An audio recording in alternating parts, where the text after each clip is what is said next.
کوئی دنیا کی طاقت ہمیں صحابہ کی مدح اور دفاع سے نہیں روک سکتی۔ حاضرین مکرم، سامعین معظم، علماء کرام،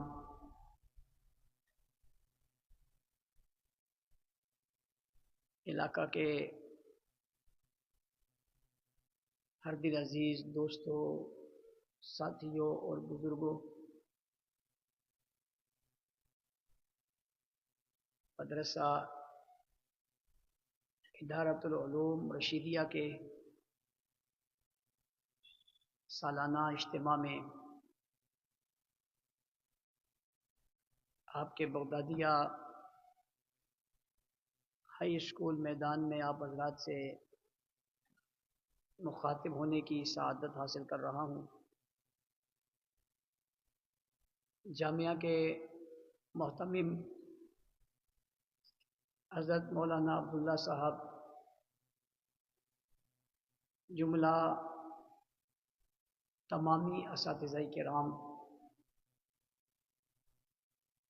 اور جامعہ کے معاونین اور منتظمین سبھی مبارکباد کے مستحق ہیں۔ اللہ تعالی ان کی تمام تر کوششوں اور کاوشوں کو اپنی بارگاہ میں قبول فرمائے۔ کافی دیر سے آپ علماء کرام کے بیانات سماعت فرما رہے ہیں، اور ان میں سے اکثریت ان کی ہے جنہوں نے آپ کو آپ کی اپنی بنگلہ زبان میں گفتگو کی، اور آپ نے اسے بہت اچھے طریقے سے سمجھا۔ ایک تو بہت دیر بیٹھے بیٹھے آپ تھکاوٹ کا شکار ہیں، دوسرا آپ بیانات سن سن کے صحیح پکے سنی ہو گئے ہیں،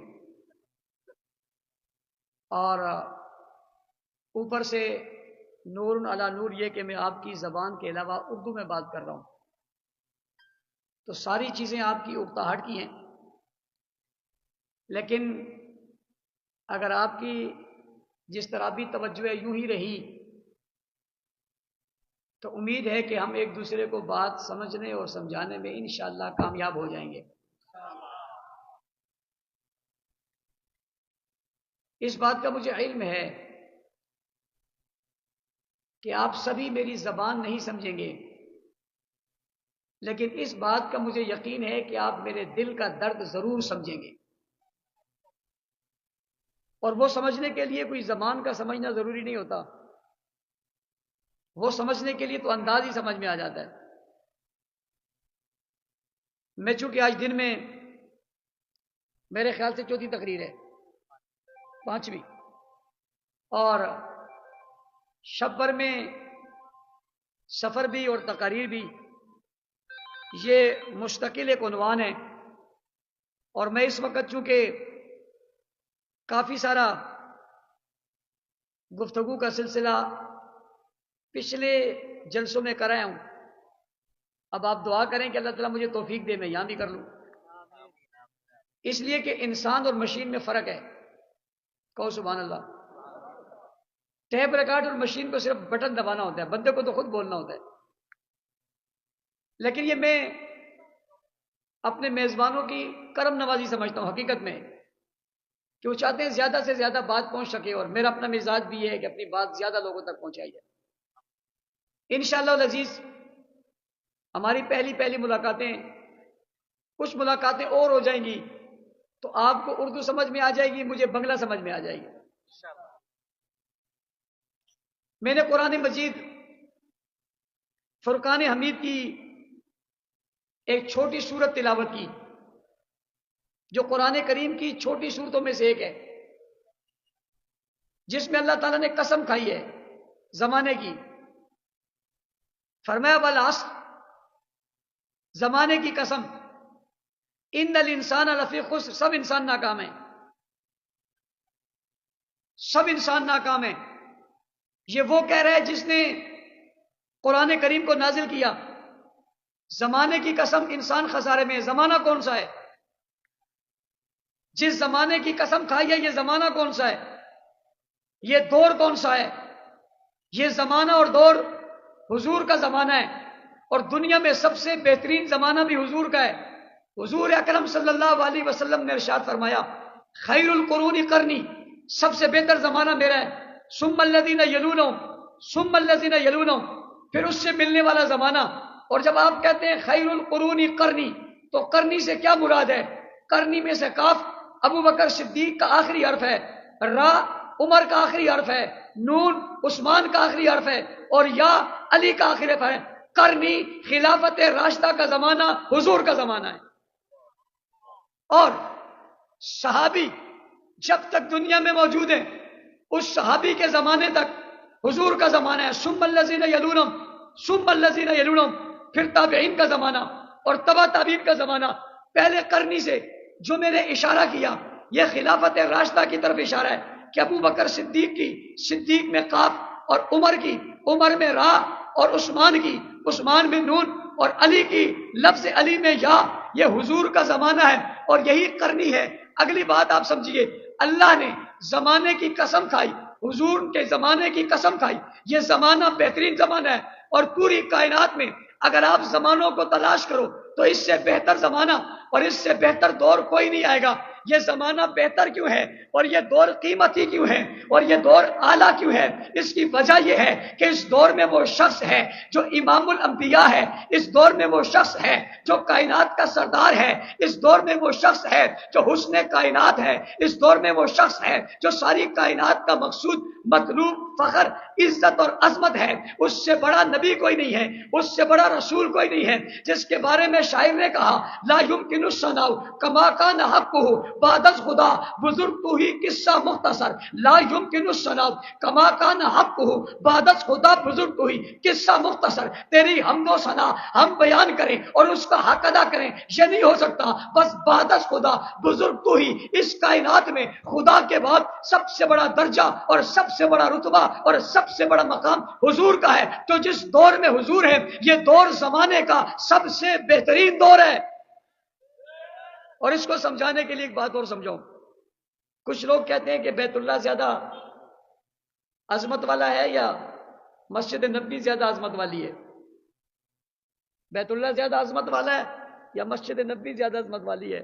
تو کچھ لوگوں کا کہنا یہ ہے کہ بیت اللہ عظمت والا ہے اور وہ اللہ کا گھر ہے، اور کچھ لوگوں کا کہنا نہیں، بیت اللہ سے زیادہ مسجد نبوی عظمت والی ہے. دلیل کیا ہے؟ انہوں نے کہا دلیل یہ ہے کہ بیت اللہ میں صرف اللہ ہے اور مدینہ میں اللہ بھی ہے اور رسول اللہ بھی ہے. کہو سبحان اللہ، کہو سبحان اللہ.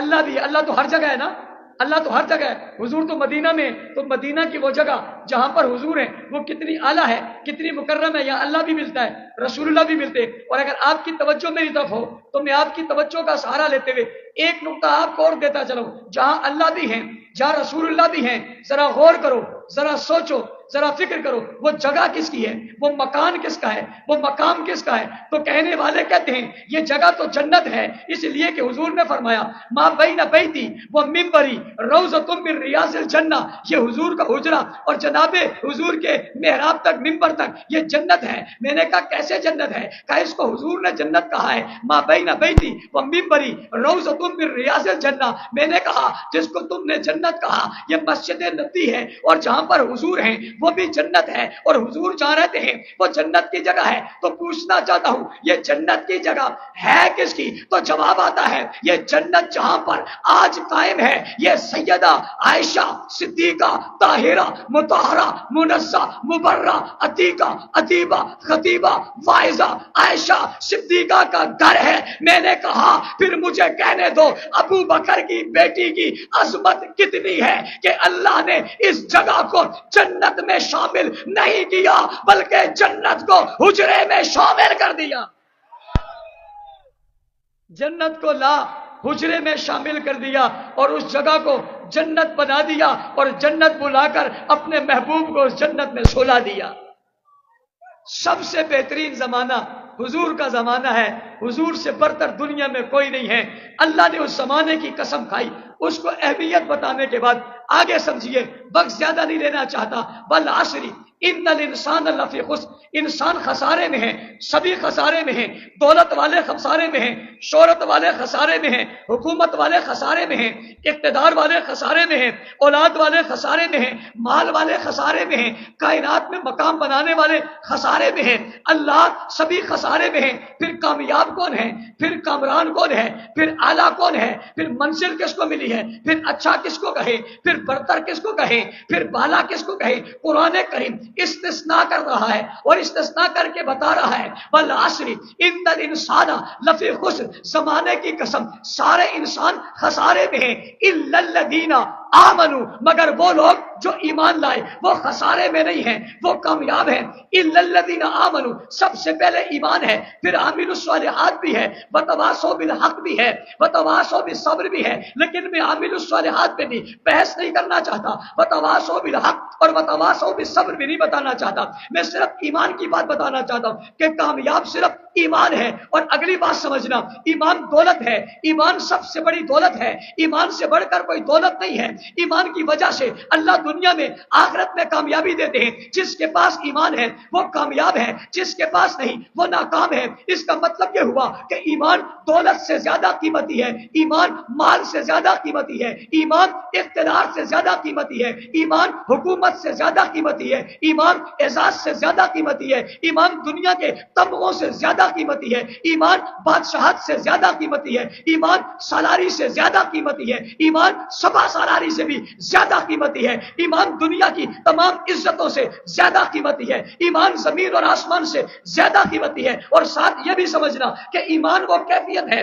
جو ہر کسی کو نصیب نہیں ہوتی، اللہ جسے چاہتا ہے اس ایمان سے نواز دیتا ہے اور اس ایمان سے مالا مال کرتا ہے، جسے اللہ چاہتا ہے اس کے دل میں ایمان دیتا ہے۔ ایمان سے قیمتی چیز کوئی نہیں ہے، دینے والا صرف اللہ ہے۔ اس کی مثال سمجھنی ہے تو یوں سمجھے، اللہ نے یہ ایمان جناب لوط علیہ السلام کی بیوی کو نہیں دیا، اللہ نے یہ ایمان ابراہیم علیہ السلام کے ابا کو نہیں دیا، اللہ نے یہ ایمان نوح علیہ السلام کے بیٹے کو نہیں دیا، بلکہ ایمان انہیں نہیں ملا نبی کی بیوی ہو کر، ایمان نہیں ملا بھائی نبی کا بیٹا ہو کر، ایمان نہیں ملا نبی کا باپ ہو کر، ایمان نہیں ملا اور حضور کے چچا کو ایمان نہیں ملا۔ ایمان کسے ملتا ہے؟ جسے اللہ چاہتا ہے۔ اللہ نے چاہا تو انہیں ایمان نہیں دیا، اور اللہ نے چاہا تو حبشہ کے بلال کو ایمان دے دیا، فارس کے سلمان کو ایمان دے دیا، مکہ کے رہنے والوں کو ایمان دے دیا، حضور کے قریب آنے والوں کو ایمان دے دیا، اور بنگلہ دیش کے لوگوں خوش ہو جاؤ، مسرت سے جھوم جاؤ۔ اللہ نے ایمان نہیں دیا تو انہیں نہیں دیا، اللہ نے ایمان دیا تو مجھے دے دیا،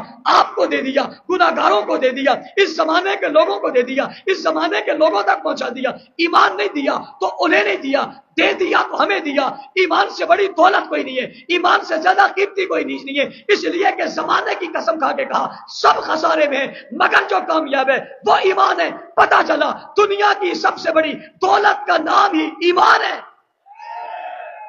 کیا نام ہے؟ قرآن نے کہا انکا لا تہدی من احببت ولکن اللہ یہدی من یشاء۔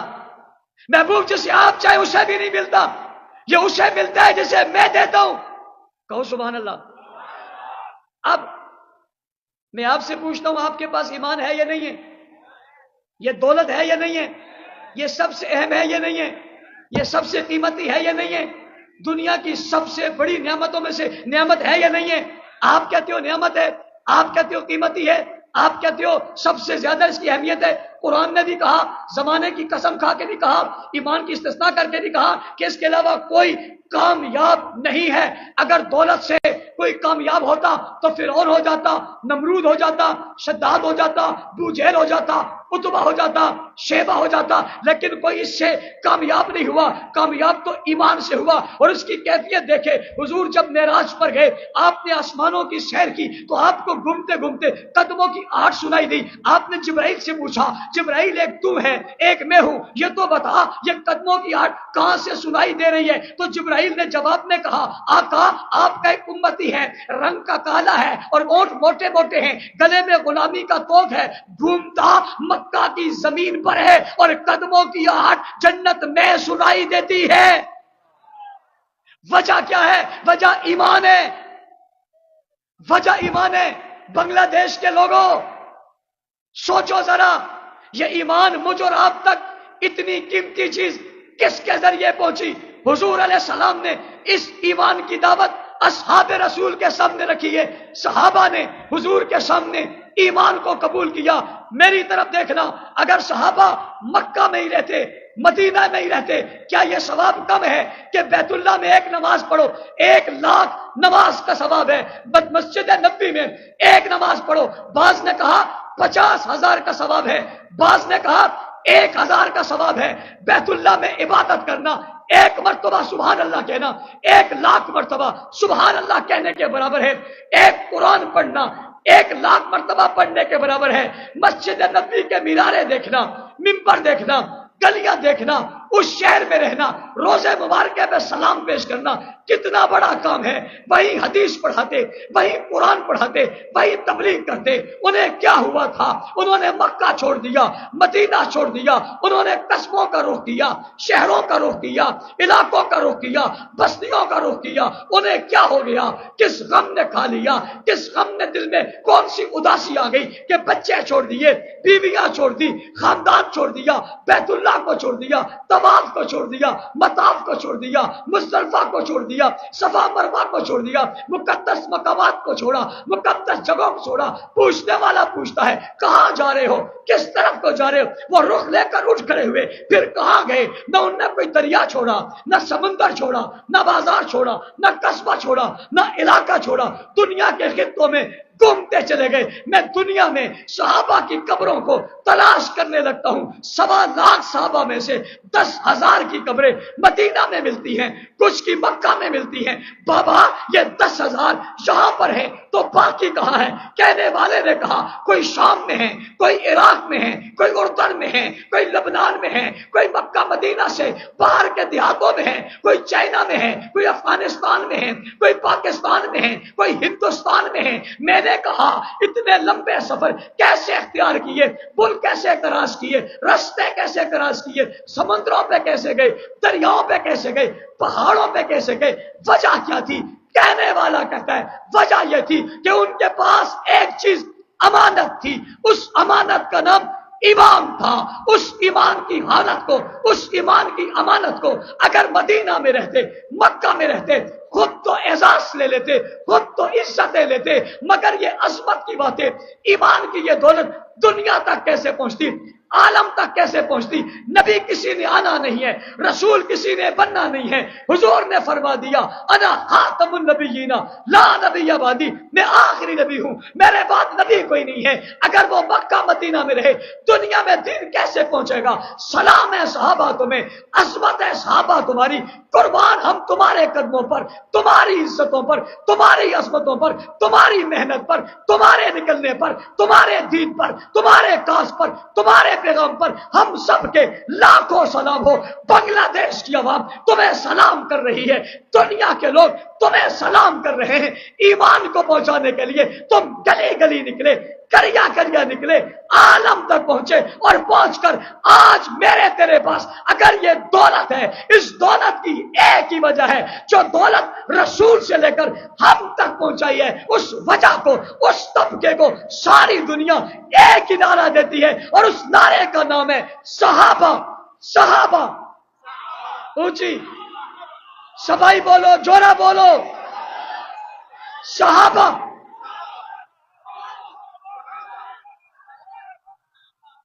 اچھا مزے کی بات ہے، 1 منٹ 1 سیکنڈ میں آپ تھک گئے، اور میں 15 منٹ بعد سانس لے رہا ہوں، میں نہیں تھکا، کہو سبحان اللہ۔ صحابہ صحابہ کہتے ہوئے تھکاوٹ ہو رہی ہے، الجھن ہو رہی ہے، کوئی پریشانی ہو رہی ہے، یا مزہ آ رہا ہے؟ مزہ ہاں کیا آ رہا ہے؟ مزہ آ رہا ہے، پھر کہتے کیوں نہیں ہو؟ گونج پیدا کرو، صحابہ صحابہ صحابہ۔ بھائی یوں نہیں ہے، کسی نے آپ کو بجلی دی، کسی نے آپ کو روڈ بنا کے دیا، کسی نے آپ کے گھر میں پانی پہنچایا، کسی نے کنیکشن دیا، کسی نے گیس پہنچایا، کسی نے گاڑی دے دی، کسی نے نوکری دے دی، کسی نے بچی دے دی، کسی نے پیسہ دے دیا، کسی نے دولت دی، ایک ایک شخص نے ایک ایک چیز، آپ اس کا شکریہ ادا کرتے ہو۔ صحابہ کتنے بڑے محسن ہیں، قرآن انہوں نے دیا، ایمان ان کے ذریعے آیا، اسلام ان کے ذریعے آیا، توحید ان کے ذریعے آئی، رسالت کا سبق ان کے ذریعے سے ملا، سچائی ان کے ذریعے سے ملی، ایمان کی کیفیت ان کے ذریعے سے ملی، جنت کی بات ان کے ذریعے سے ملی، جہنم کی بات ان کے ذریعے سے ملی، سچ کا فرمان ان کے ذریعے سے ملا، حق کی بات ان کے ذریعے سے ملی، اطاعت کی بات ان کے ذریعے سے ملی، عزتوں کی باتیں ان کے ذریعے سے ملی، کرم کی باتیں ان کے ذریعے سے ملی۔ اور جس کے ذریعے سے تمہیں ایک چیز ملے اسے محسن سمجھتے ہو، جس کے ذریعے سے دنیا کی سب سے بہترین چیز ملے کیا وہ محسن نہیں ہے؟ اگر ہیں تو پھر کہتے کیوں نہیں ہو صحابہ صحابہ۔